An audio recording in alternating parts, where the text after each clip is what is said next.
Hello, everyone, and welcome. My name is Kim Barnes, and I work as a research navigation and community facilitation lead with both the Interior Health Research Department and the BC Support Unit Interior Center. I would like to begin by acknowledging the land that I'm joining from today that is situated on the traditional, ancestral, and unceded territory of the Syilx Nation. I was born here, as was my daughter Sarah, and so my heartstrings are deeply rooted to both the land and the water, especially to the beautiful Okanagan Lake. I express my gratitude to the Okanagan's people that have been caretakers of this land since time immemorial. I would also like to acknowledge that you are joining us today from many lands, near and far, and acknowledge those traditional owners and caretakers as well. So welcome to the 13th annual Okanagan Embrace Aging Month, and thank you again for joining us. Embrace Aging is co-hosted by Interior Health and the Institute for Healthy Living and Chronic Disease Prevention at UBC Okanagan. Embrace Aging Month was launched 13 years ago to celebrate and raise awareness about positive aging, and has once again organized a number of educational opportunities and events throughout the month of March. The sessions are designed for everyone, young and old alike, and focus on a variety of topics related to healthy aging and ways to improve the quality of life among seniors and their family caregivers. Our goal is to inspire everyone to embrace positive aging. Housekeeping item, there's closed captioning. So to turn closed captioning off, you can select hide the caption button on the menu bar that might be at the top of your screen or the bottom of your screen. Questions, please type questions or comments for the speakers into the chat box during the presentation. Questions will be read at the end of the presentation. And feedback for the event, please complete the survey that will be emailed to you. So today's event is brought to you with support of Embrace Aging Month and is titled Patient Engagement and Participation in Clinical Trials, Ways to Get Involved. Our speakers are Justine Clayton, Coordinator, Reach BC, Michelle Chen, Platform Administrator, Reach BC, and Anita David, Patient Partner, Lived Experience Strategic Advisor. Take it away, Justine, Michelle, and Anita. Thank you, Kim. I'll quickly introduce myself. I'm Justine, the coordinator for Reach BC, and I'll pass it over to Michelle. Hi everyone, I'm Michelle. I'm the Reach BC Platform Administrator, and I'll pass it over to Anita. Hi everyone, my name's Anita David, and I'm a patient partner and a lived experience strategic advisor. Nice to be here. Thank you. Thanks, Anita and Michelle. So I'll get us started. Thank you everyone for joining us today for patient engagement and participation in clinical trials. Real quick before we get into Reach BC and what we do, just a bit of a background. Clinical Trials British Columbia is our provincial leader coordinating a unified province-wide approach to advancing clinical trials. And in partnership with researchers, health organizations, and communities across BC and Canada, we build capacity to attract and conduct high-quality trials. Now, Reach BC is an initiative of Clinical Trials British Columbia. The platform offers researchers in British Columbia a reliable research platform where volunteers and patient partners are matched with health research studies, clinical trials, and patient partner opportunities based on their chosen health categories when they sign up. So what is Reach BC really? Well, it's a centralized platform that connects British Columbians to health research, clinical trial opportunities, and patient partner opportunities. So we help bridge the gap between the public and health researchers to try and help improve health outcomes. Additionally, the platform helps raise awareness of research study opportunities, helps researchers recruit patient partners like Anita, and supports volunteers and researchers across the province, including rural and underserved communities, as well as allows researchers to share their research study results. So as a volunteer, you're able to see your contributions to research studies. And we engage with our community a couple of different ways. So personalized weekly matching emails, again, based off your health, your chosen health categories when you sign up. community events, webinars like this, researcher tutorials, and patient partner advocates.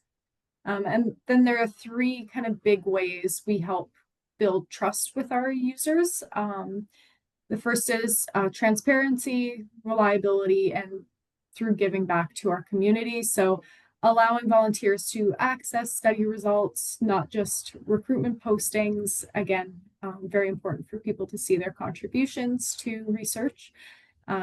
Strengthening site security as well and preventing false accounts to ensure ethical participation and signups. And participants, again, are able to see their impact and contributions through the research results. So who can use ReachBC? ReachBC is for everyone, the public and communities, as well as people in the health research and clinical trials space. They can all use ReachBC. This includes people who want to volunteer or participate in research, people who want to join a research team as a patient partner and contribute their lived experience, researchers and research institutions in BC, independent and community-based researchers, and out-of-province researchers looking for participants in British Columbia. For the public, anyone aged 16 or older in British Columbia can create a volunteer profile to find personalized study matches. Volunteers can participate as patients with a condition or controls as a healthy volunteer. Patient partners as well can join a research team to provide guidance on study design and prioritization of research activities. For researchers, they must be appointed or employed by BC Health Authority or public post-secondary institution. Graduate students with a principal investigator who meets the researcher criteria also may be eligible. Private or non-BC researchers can apply to join ReachBC through our pilot program as well. So one of the areas where we've provided recent support in helping facilitate recruitment for phase 1 healthy volunteers in anticipation of the Mount St. Joseph's clinic opening that happened just last year. We collaborated with the phase 1 team at Providence Health to prepare digital screens, social media graphics, and printed postcards to help raise awareness of these clinical trials that were posted on ReachBC.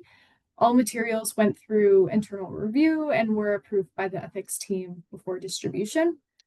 This support helped expand reach beyond traditional methods and ensured that messaging remained consistent, accurate, and ethically appropriate.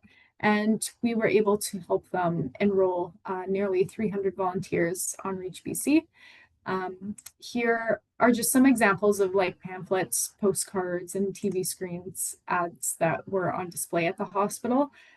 Physical media was distributed at clinics, community centers, hospitals, other places in the community.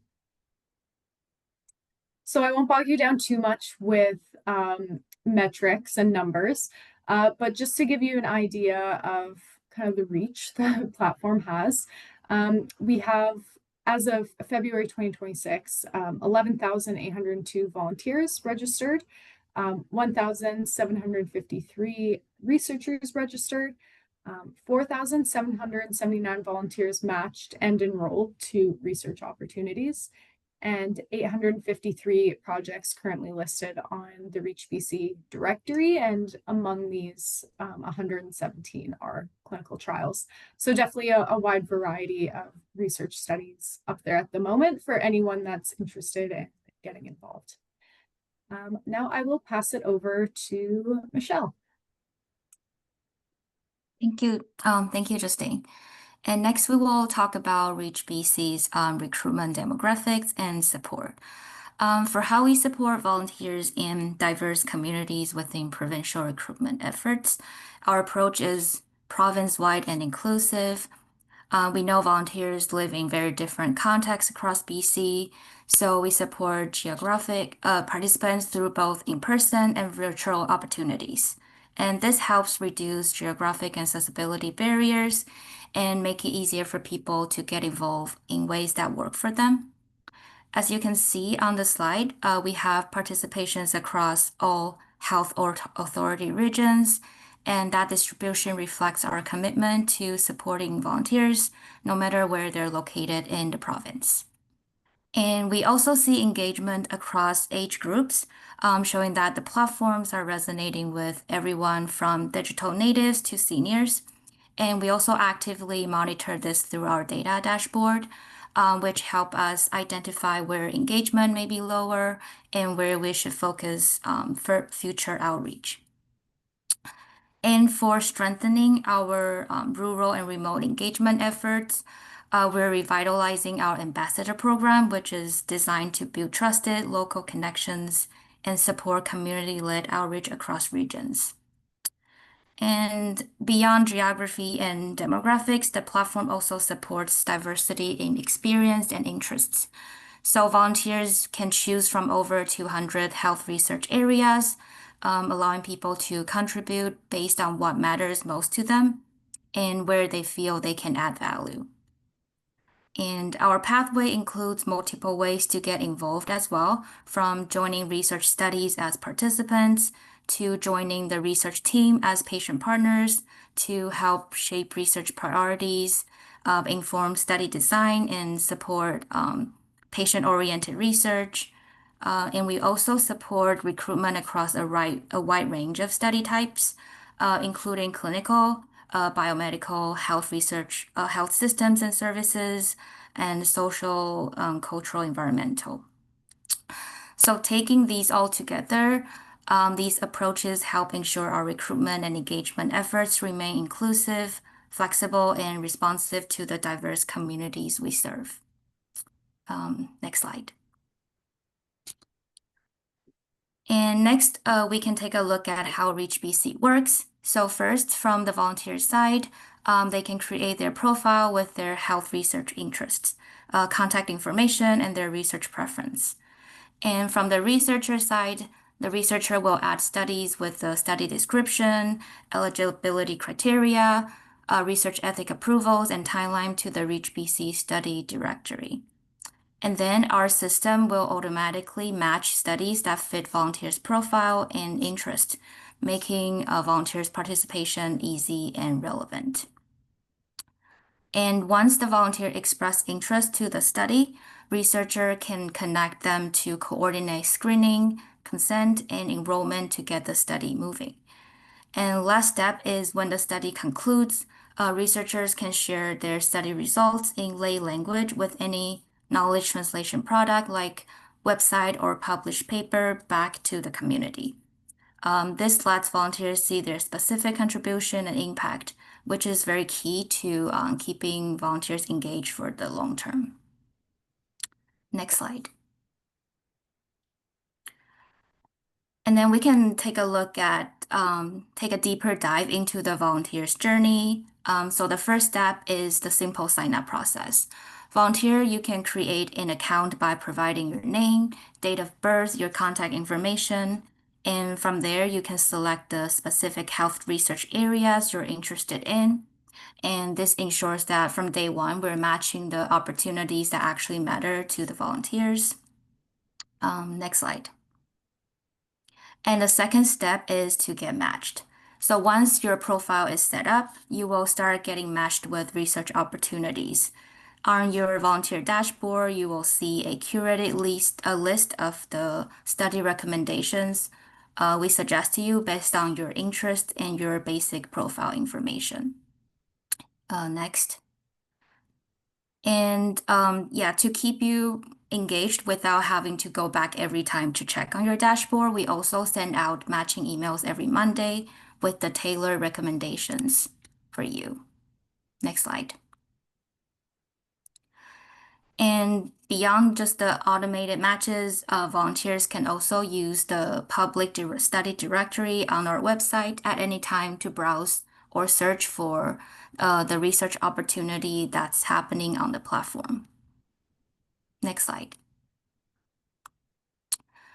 And the third step is to connect with researchers. So let's say if the volunteer find the studies they're interested in or they like to participate, they can simply click the I'm interested button on the study posting, as you can see here on the slide. So once that button is clicked, the volunteer's contact information will be shared with the research team, who will then reach out to the volunteers to discuss next steps. So this is where volunteers can ask questions and dig into the details directly with the researchers before making any commitments. So this permission to contact model allows us to give the power back to the volunteer's hand, empowering them to decide exactly which study they want to join and ensure that they can make a fully informed decision before moving forward. Next slide. And the last step is to view study results. One thing we've heard constantly from our volunteers over the year is that they want to see the impact of their contribution and involvement. So to address that, we've built a dedicated study results feature on our platform. So once a study is completed and the results are ready, it will appear directly on the volunteers dashboard under My Projects tab, and it will be marked as a result available label. And we're also making sure this information find volunteers where they are. So in our weekly matching emails, next slide. As you can see, we also include a specific research results section. So this suggests study results tailored to volunteers' health interests. Just keeping volunteers connected to the broader scientific progress they helped make possible. Next slide. And for this webinar, I checked out our platform, and here are some aging-related opportunities on ReachBC that are currently recruiting. There are just 3 examples on the screen right now, and there are currently 183 studies on ReachBC that are either recruiting or have recruited and are related to aging. And in addition, there are over 2,000 volunteers on the platform who are interested in aging-related health research. And in Okanagan, there are 111 aging-related study opportunities, either online or in person, that are listed or currently recruiting on the platform. So if you're interested, I encourage you to visit ReachBC after the webinar and browse the study, either related to aging or any health research topic that you have in mind. And you can maybe express interest and join one today. Next slide. And this brings me to the end of my the ReachBC platform part. Next, I will handing it over to Anita, who will talk more about her experience as a patient partner and how she has been involved in the development of the platform and the research opportunities. Anita. Thanks, Michelle. Hi, everyone. I'm going to just start with a little bit about me. And as you can see, I adore my cat. Her name is Cat. And I named her that because I'm always vying for her attention. So it's like, Cat, come play with me, come sit with me, come and give me love. And she doesn't look like much of a willing participant in this photo, but sometimes she is. So I just wanted to give you a little snapshot of me and Kat. But let me just tell you a little bit about myself and what led me to do the work that I do as a patient partner and being involved in patient-oriented research. Between 2014 and 2016, I had a series of medical crises, and by far the most devastating being when I went in for a liver resection surgery in the winter of 2016.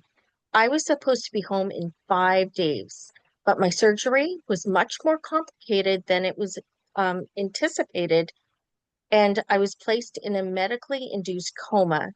And there were 2 more attempts in the operating room before the procedure was done. During my recovery, I experienced multiple hallucinations and was still in a weakened state when I was released back to home. But I had such a bad physical reaction, I was sent back to hospital within 24 hours with an unexplained superbug. I spent another 4 weeks or so in isolation, unable to eat, muscles wasting away, and multiple procedures that I didn't quite understand. The nights felt really harrowing because it was impossible to sleep, and my mind raced as I was trying to make sense of everything that had happened. I was finally released in the spring, but was dealing with post-traumatic stress syndrome while I continued to struggle to eat and walk. In my mind, I continued to struggle to fill in the gaps of this experience. It played over and over again like a broken record in my head.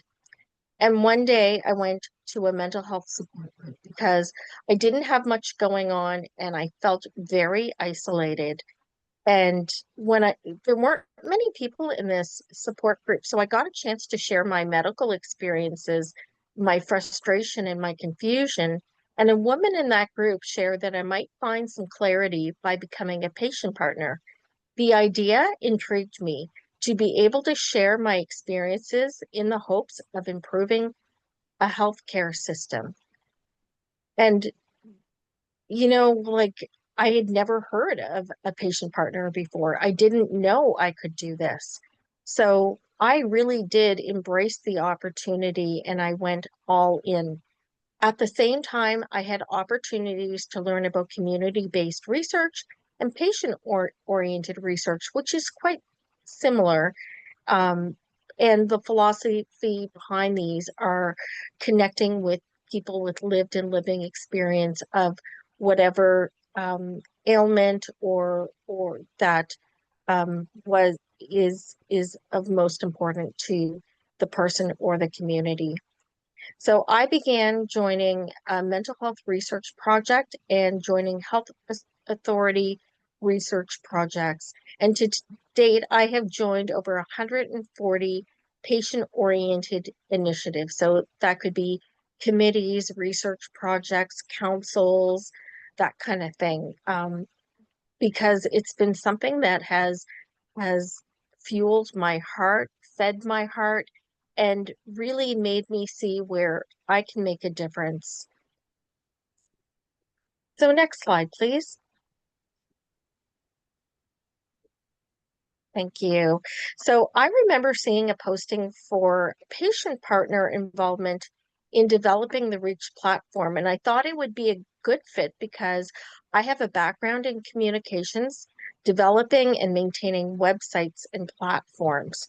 I also love the idea of having a central hub where I could find research opportunities as a patient partner and also as a participant in research studies. And I just want to emphasize that there is a difference. As a patient partner, you are part of the actual research team, and as a participant, you are being studied by the research team. I also wanted to ensure that the patient voice was woven throughout the platform, from the information included in the emails and on each posting on the platform. I was also involved in the user testing of the platform. It was supposed to be a 15-minute exercise, but due to my online expertise, I spent over an hour reviewing the platform and providing input. And next slide, please. When the Reach platform first launched, I signed up and filled out my demographic info and health issues in order for me to be matched with potential opportunities of interest. Every Monday, I get an email, which is a quick and easy scan of current research projects, and with the ability to click into the research platform itself to get more details to help me decide if I'm interested in the opportunity. It could be a clinical study that involves 6 vials of blood, an MRI, and requires me to travel to a location 5 times a month. With this information, I can decide if I can make the time commitment or if it's the right fit for me. If it is for a patient partner research opportunity, I can learn more about the project, including timelines, level of involvement, and whether there is honoraria offered for my time. I then have enough information to decide whether to pursue the opportunity or not. If I am interested, the research team can contact me, but since there is likely a number of patient partners who are potentially interested, the team may have to meet with a number of patient partners and go through a selection process for patient partners to be on the team. And I just wanted to share with you that a opportunity that I got through Reach BC that I took to the next level. There was a posting for survivors of critical illness, so survivors of ICU.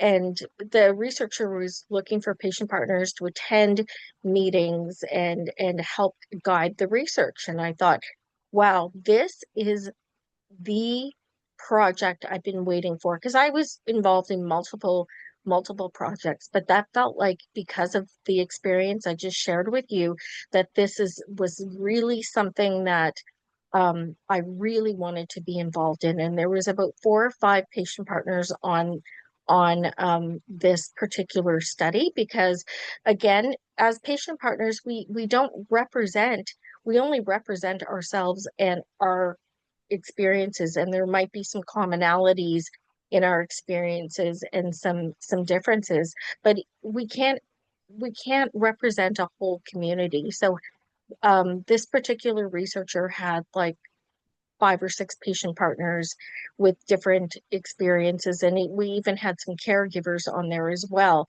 And as we were going through this project, and after a couple months, I went to the researcher and I said, this would be a really great project to do as through a method, an arts-based method called photo voice. Now, photo voice is a method where, instead of just asking questions and getting people to answer them, you ask the question, the researcher or the research team asks the question, and the research participants take photographs of their experience and then writes about it. So it's a very creative way of getting to the heart of what people are saying. And because I had run this before through a mental health project, my very first mental health project that I started in 2017, it was something I knew a lot about, and it didn't take much convincing. She thought it was a great idea and actually got money, got funding for it, and we ran a pilot study with survivors of ICU in 2023. And then in 2025, we got more funding. So we have funding for the next 2 years, and we're currently in the middle of doing this project, this photo voice project. We're doing a series of caregivers, and then we're doing survivors, and then another cohort, because this takes place over 5 weeks. So we have 2 questions each week. So that's 10 research questions that we ask people, and they take photographs too. So it's like a cohort-based learning. And what we find is it's more than just taking photographs and doing research. Participants in the group have all reported, whether they're caregivers or they're survivors of ICU, that it has helped them make sense of their experiences, and also having the commonality of going through something similar, even if it isn't the exact same experience. The fact that they were caregivers of people from ICU, or they were survivors from ICU, built a sense of community and caring, which is quite magical to see. So I got a chance to do the protocol study, design what it would look like, and I co-facilitate that with the researcher. And it's been really fulfilling. And I'm not saying that everybody who is going to be a patient partner is going to be able to co-lead a project, but the possibilities are always, I think that there's a lot of possibilities in the realm of patient partnership and multiple things that you could do. Next slide, please. So I just wanted to touch on patient-oriented research because it focuses on the priorities of patients to improve patient-centered outcomes. So ultimately, it's what matters to us and what is truly relevant in our lives. Because there are many times where there's a study and it doesn't really impact us or make a difference. There's very little value in conducting research that does not lead to meaningful change or address issues that are important to patients. So this approach ensures that research is guided by our experience and our needs. Patient-oriented research is carried out by multidisciplinary teams in partnership with key collaborators. So that includes patients, caregivers, researchers, healthcare providers, and health system decision makers. And as I mentioned earlier, patient partners are full members of the research team. But a core aim of patient-oriented research is to apply the knowledge and insights contributed by patient partners to strengthen healthcare systems and practice. This enhances the relevance of research and supports more effective translation of findings into policy and real-world improvements. And next slide, please. Thank you. So here's a slide that this image I really like because it really speaks to the opportunities for patients to get involved. So as a patient partner, I'm just going to name off a few things. You can be involved in the patient, in rather the decision-making process. You can help identify and prioritize research questions, design of research. You can help decide what it will look like, help determine who will be recruited and how and where, contribute to the development of the grant proposal to get the funding for the project, help decide how data will be collected. Is it an online questionnaire? Is it an in-person focus group? Is it an arts-based project like I described, like a photo voice method? This will help with the planning and the logistics. Also, for data analysis, how will it be analyzed? Perhaps you as a patient partner might have the opportunity to read the analysis that was done by the team and help amplify the results by your insights. There's also dissemination. How will these findings be communicated? You may review a journal article before it is sent to publications, or possibly co-present at a conference or at a webinar to share the results. And these are just a few quick examples of how you can be involved in a research project. Excellent. Next slide, please. And I see we are ticking along here. So I'm going to just go through a number of these things. And some of it comes from the principles of good patient engagement, and some of this comes from my own experiences of being a patient partner since 2017 and my experiences. So I always say this to researchers: connection before content. And what I mean by that is when you have patient partners, don't just get into the work. Get to know people as people. Like, have a breakfast meeting with your patient partner and don't talk about the research project. Just have a conversation like like you would if you were having a coffee with anyone. I think it's really important because we as patient partners are giving a lot of personal information, and we don't know anything about people on the research team unless we are connected to them in some way.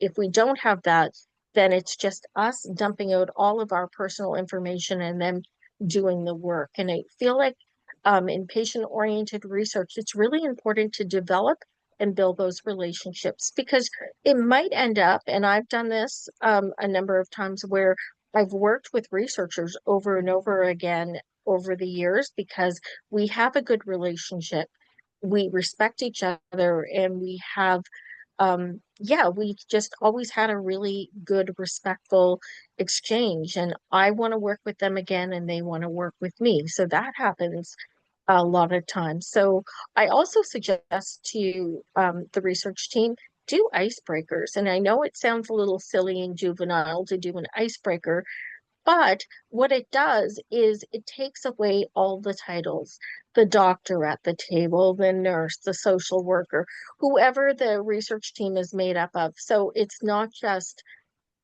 Dr. Michelle Chen, it's Michelle.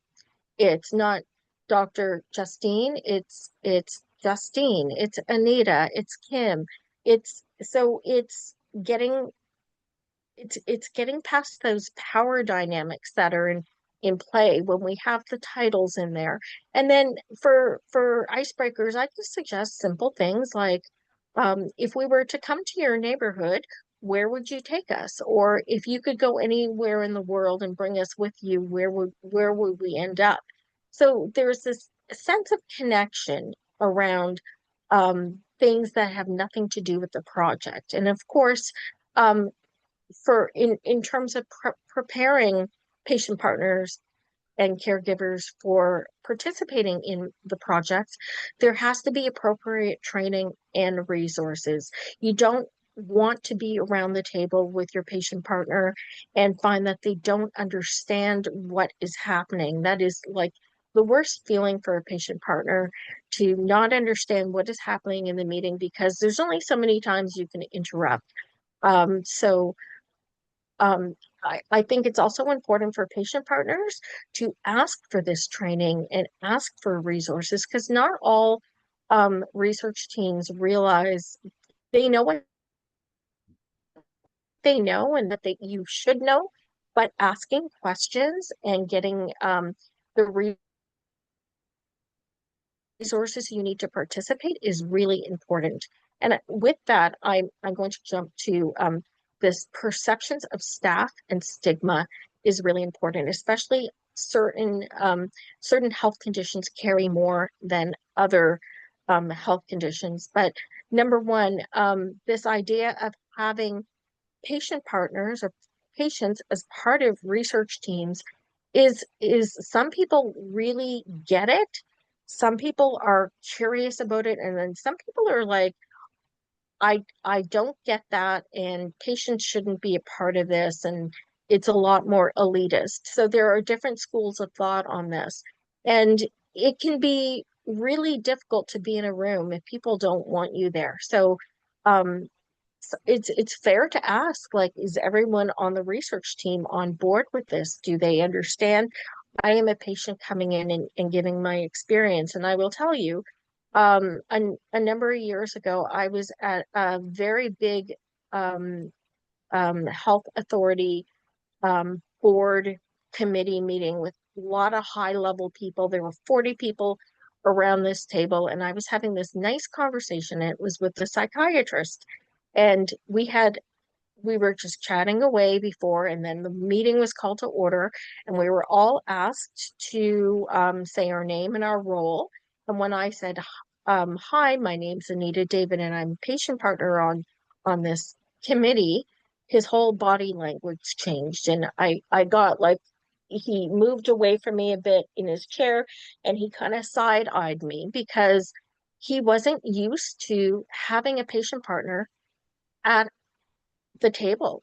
And I also like, it was kind of, yeah, it was rude for him to do that. But I also understand that he's used to seeing people on the units that are extremely ill, and he couldn't reconcile the fact that I was sitting around the table ready to engage, ready to give my input, because it just was so foreign to him to have that. So I think asking that question and making sure that, I think the team has to take responsible to make sure that everyone is comfortable, because it is a bit of an icky situation and that you're in if people are not on board with having you around the table, because sometimes people are told you have to have a patient partner, and these teams sometimes don't understand why. So you want to make sure that the teams that you are connecting with actually care about having a patient partner and actually want to have a patient partner, and haven't been told by someone they need to have a patient partner, because that will affect the outcome of your experience. I also talk to teams about flexibility. As patient partners, we're not just languishing in bed waiting for the researcher to call and then jump up and go into action. We're all busy people with busy lives and many, many things going on.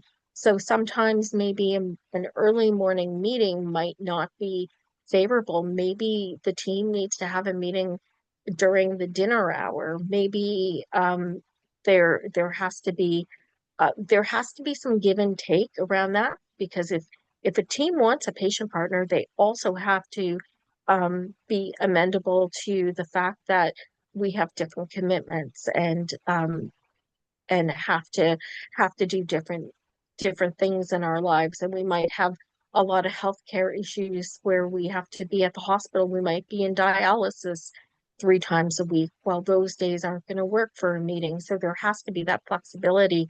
Tokenism. So this comes in, and I think I spoke about that, is when someone up above says you have to have a patient partner on the team, and the team doesn't understand why, but they're like, give me a patient partner, any patient partner. It doesn't matter what your experience is. We just need a patient partner. Those are the people you want to steer away from, because again, it's not a good experience, and you're not going to feel valued or heard for your experience. For this to work, you need to be seen, you need to be heard, and you need to be valued. So tokenism, again, we can't represent every single person. So hopefully, not always. It doesn't always happen. Sometimes you're the only one on the project. Sometimes there's more. So just watching out for this piece on tokenism. Funding and payment is a really big thing, because I think the perception of researchers um, is that we're giving you $50, we're giving you $100, we're giving you whatever amount, and that's great. We're giving you that. It's transactional in that case, even though it's an honoraria. Number one, some people don't want honoraria. Some people feel like they're volunteering their time, they want to do it for free. Some people rely on honoraria. I know I rely on honoraria. But when that $100 is paid out to me, it's paid out as $100, and I have to do the math, because when it comes to tax time, I have to take a percentage off and pay it to the government, right? So there's that. So when it comes to tax time, and I do a lot of work in the patient engagement realm, that like last year I paid $10,000 in taxes to the government because of the amount of work I had to do. So I had to do all the accounting on my end and make sure I had enough money to send over to the government, so I was covered. So that's a piece that no one really thinks about. The other thing is, if you are on person with disability in BC, or if you are on social assistance, or you are on the federal disability assistance program, or you are receiving old age pension or any other funding, EI, any of these things will be affected, because honoraria in a lot of these cases will be seen as income, and you will owe, depending on what category you fall under, you will owe. So it's always good to talk to an accountant, or reach out to like the Disability Alliance, or to find out what are the implications of receiving money. Level of engagement is really important. So there's different ways that you can be engaged. And this is a conversation between you as a patient partner and the research team. Are you just coming to meetings and listening to what they have worked on and giving comments, which is probably the lowest level of engagement? Or are you involved? Are you helping to create the interview questions? Are you um, um, actively recruiting people? Depending on where you are, or like for me in the Photo Voice project that I spoke about, I'm at sort of like the empower level, because I'm doing a number of key activities throughout that, including facilitating these 5-week groups. So I always say to, again, researchers, engage early, bring patient partners in at the very beginning so that they are starting with the rest of the team and not coming until later. And sometimes it's hard for them to bring on someone if they've got multiple things going on, but being able to engage early gives you the fuller context of what's going on. Um, Plain language, avoid acronyms. This is another thing that's important because if you're in a meeting with a whole bunch of people on your research team and they are using acronyms, and you don't know what they are, there's only so many times you can interrupt a meeting to have these things answered. So being able to get a list of acronyms beforehand from the researcher is really good. And making sure that they all know that you are a lay person. So being able to speak and in plain language and to give like even plain language summaries. And I will say this is emotional labor. This is you are telling your story over and over again as a patient partner. And not only that, you're slicing and dicing it because, I'll have someone call me, Anita, I need you to come present with me on trauma-informed care. Well, that's a different story than if I'm telling a story about um, my my first time being admitted through the emergency department. That's a different story than my experience of being 6 weeks without a shower. That like there's so many different contexts that we tell our stories in. And honor your story, and if it doesn't feel comfortable to you and it feels icky to you, if you feel something in your gut, then you don't have to do it. Like you don't have to give all your details about everything, and you do what you need to do based on your comfort level and based on the trust. Um, Scheduling meetings, again, I think I spoke about that, like being flexible about time of day is important so that you are involved, because people in the health authorities and at the universities, they have Outlook, they can see everybody else's schedule, but they can't see yours. So going to you first and saying what dates and times would work for you, and then going internally and looking at that. And then EDI considerations are all about who is that patient partner that you need and that is important for the research. So is it someone from a different background, a socioeconomic background? Like what are those pieces that you need to put in place? And how do you get those unheard voices heard? Because in patient partnership, sometimes it's not always the people that the researchers need. They might need a group that is harder to get in touch with.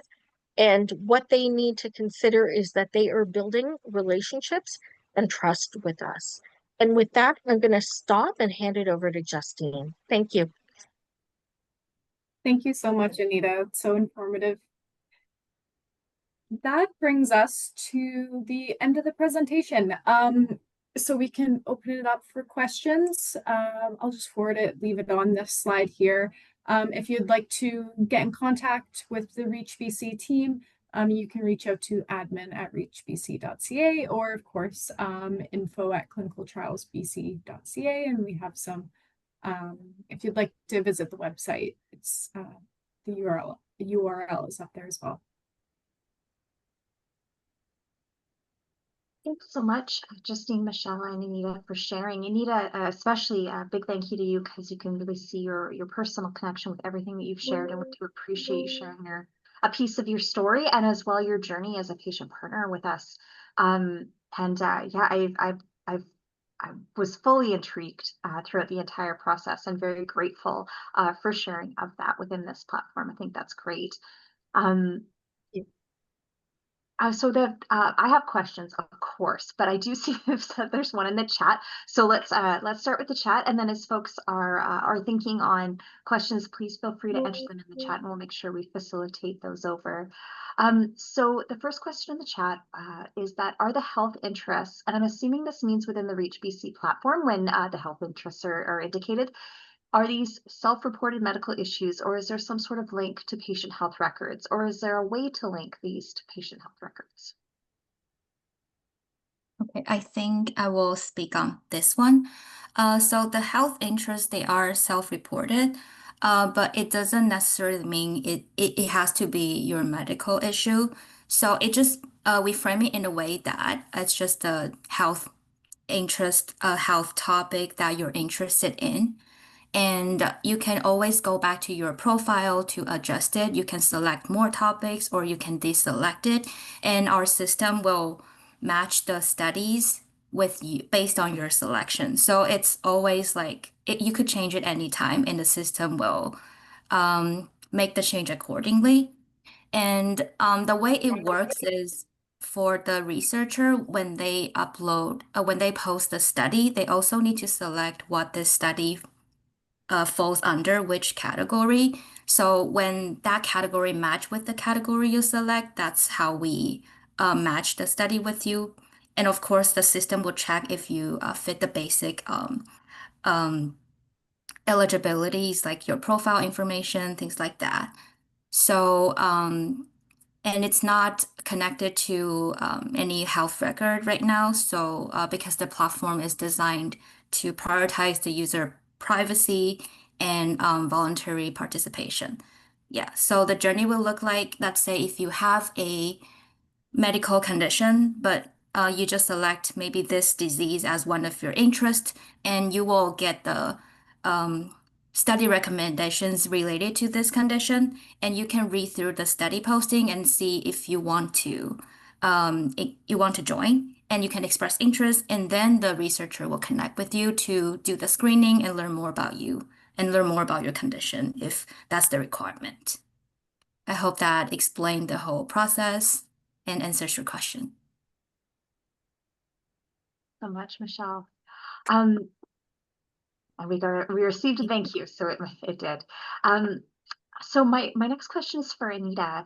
So Anita, you had mentioned at the kind of like near or to the beginning of the talk, how you were part of the Reach BC conversation prior to the launch, which is super exciting to hear. I'm a huge Reach BC fan, so I love hearing that patient partner engagement happened well before. It makes good sense that it did, and I'm excited to hear that that happened. I wonder from your point of view, from the beginning, so from the launch, I know there was a soft launch in 2020 due to COVID. And then there was a greater push after in 2021. But from your point of view, how has the platform evolved? And do you think that patient partners and patients acting as participants are gathering more interest as we move along? Yeah, definitely. I think it was when I saw the numbers in this presentation, I was actually shocked to see how big it had grown because I know I worked on it in the early days and was there for the first push, and I use it, of course, every week. I click in to see what my emails hold and then click into the platform, but it has grown a lot. And I really appreciate the amount of the variety, right? Because you can go in and you can click on a number of different things, like Michelle just said, that are of interest or that are your ailments, and have them all compiled. I think it's a quick and easy way to have something to skim.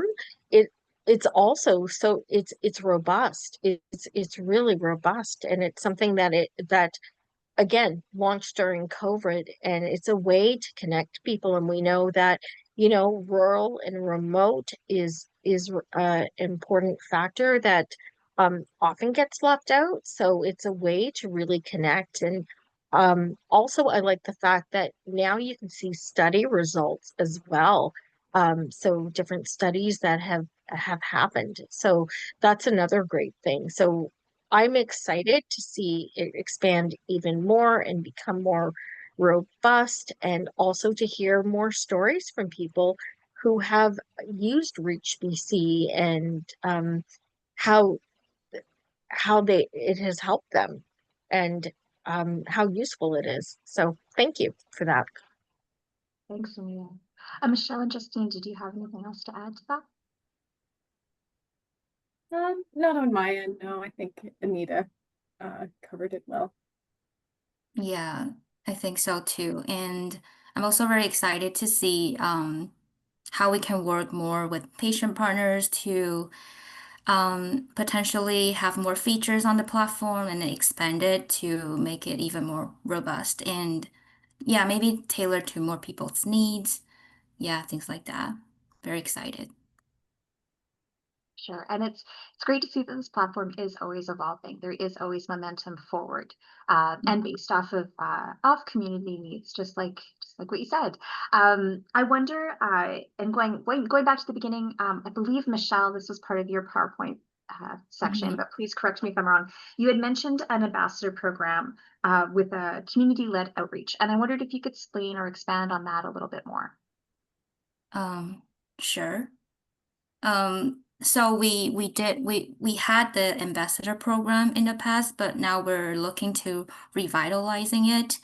And I think Justine can speak more on that, but it's a program to strengthen the local outreach with different communities. So we're now like just preparing more materials to making sure that we have everything ready and then we can relaunch the program and to have more ambassadors to be advocate for Reach BC and to set different maybe sign up set registration site to make it easier for people to learn about it and then to sign up. And yeah, Justine, please feel free to add more if I miss it. Yeah, I think you covered it well. It's just a Yeah. way for people who are familiar with Reach BC, whether that's volunteers, researchers, patient partners, even like patient groups or organizations within health authorities, that, it could be as simple as having some Reach BC materials at a clinic, or being able to speak to it like in a webinar, like with Anita. So it's very flexible. It's really just dependent on what people are willing to, I guess, contribute to the ambassador program, and just, yeah, speak to Reach BC. Yeah. I'm noting the time, and no further questions have come in, which is totally fine because your email addresses are up there and folks know how to connect with you and contact you in future, which is great.